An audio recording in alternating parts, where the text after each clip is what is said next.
विश्वरत्न doctor Babasaheb Ambedkar यांनी देशाला काय दिलं?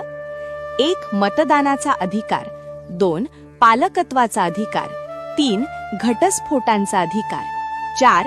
प्रसूती पगारी रजा, 5. कामगारांना मिळणाऱ्या प्राथमिक सेवा, 6. कामगार राज्य विमा ESI, 7.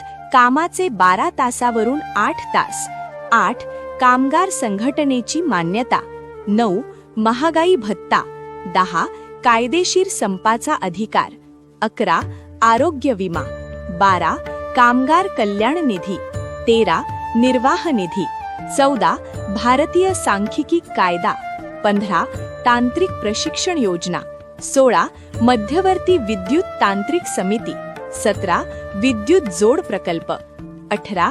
राज्य विभागणी आयोग, 19. मध्यवर्ती जलसिंचन आयोग, 20.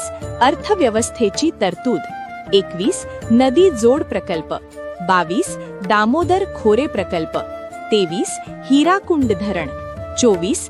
भाकरा नांगल धरण, 25. सोनेक नदी प्रकल्प, 26. भारतीय रिझर्व्ह बँक, 27. स्त्रियांना मालमत्तेचा अधिकार, 28. भर पगारी सुट्ट्या, 29. स्त्री पुरुष समान काम व समान वेतन अधिकार, 30.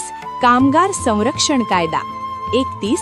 व इतर खूप काही. आणि महत्त्वाचं म्हणजे संपूर्ण राष्ट्राला एकसंघ बांधणारे संविधान दिले. Download ShareChat.